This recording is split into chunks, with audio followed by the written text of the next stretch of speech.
आज की दुनिया में एक नई समस्या तेजी से बढ़ रही है, नफरत और प्रतिक्रियात्मक व्यवहार। सोशल मीडिया पर एक टिप्पणी से विवाद शुरू हो जाता है। परिवारों में छोटी छोटी बातों पर रिश्ते टूट जाते हैं। सड़क पर, दफ्तर में, राजनीति में, हर जगह लोग गुस्से का जवाब गुस्से से देने लगे हैं।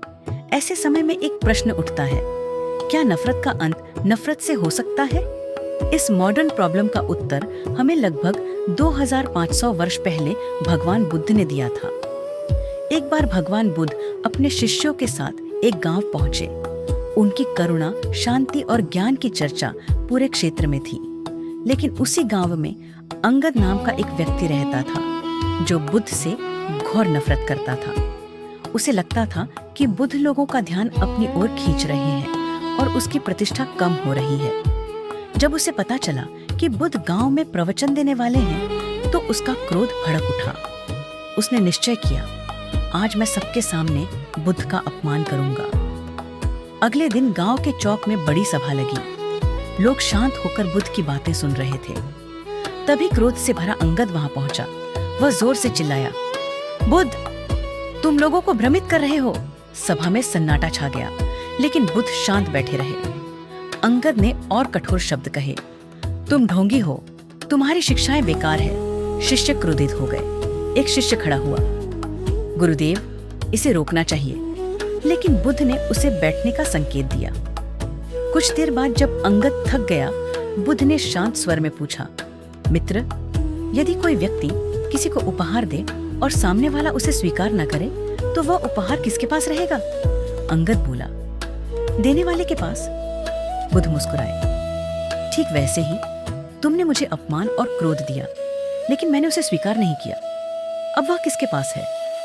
अंगद स्तब्ध रह गया। कुछ क्षण बाद उसने धीरे से पूछा, मैंने आपका अपमान किया, फिर भी आप क्रोधित क्यों नहीं हुए? बुद्ध ने उत्तर दिया, क्योंकि जो व्यक्ति भीतर से पीड़ित होता है, वही दूसरों को पीड़ा देने की कोशिश करता है। उसे दंड नहीं, करुणा की आवश्यकता होती है। अंगद की आंखें नम हो गईं। उसने पहली बार महसूस किया कि सामने बैठा व्यक्ति उसे हराना नहीं, समझना चाहता है। वह बुद्ध के चरणों में झुक गया। मुझे क्षमा कर दीजिए। बुद्ध ने उसे उठाया और कहा, करुणा वह शक्ति है जो नफरत को भी मित्रता में बदल सकती है। दोस्तों, आज हमारी सबसे बड़ी समस्या यह नहीं है कि लोग हमसे असहमत हैं। समस्या यह है कि हम हर असहमति को दुश्मनी मान लेते हैं। एक नकारात्मक कमेंट पर घंटों बहस करते हैं। एक कटु शब्द के जवाब में 10 कटु शब्द बोल देते हैं। लेकिन बुद्ध हमें एक अलग रास्ता दिखाते हैं। वे सिखाते हैं कि हर प्रतिक्रिया देना आवश्यक नहीं होता। कभी कभी सबसे बड़ी शक्ति शांत रहना और करुणा दिखाना होती है। आज जब दुनिया प्रतिक्रिया देने की जल्दी में है, बुद्ध हमें उत्तर देना सिखाते हैं। जब दुनिया नफरत फैलाती है, बुद्ध करुणा का मार्ग दिखाते हैं। और यही कारण है कि 2500 वर्ष पुरानी उनकी शिक्षा आज भी उतनी ही प्रासंगिक है। अगर आपको ऐसी प्रेरणादायक और जीवन बदल देने वाली कहानियां पसंद आती हैं, तो हमारे चैनल को लाइक, शेयर और सब्सक्राइब जरूर करें, ताकि आपको हर दिन मिलती रहे महाभारत, रामायण और हमारे शास्त्रों से जुड़ी ऐसी अद्भुत सीखें।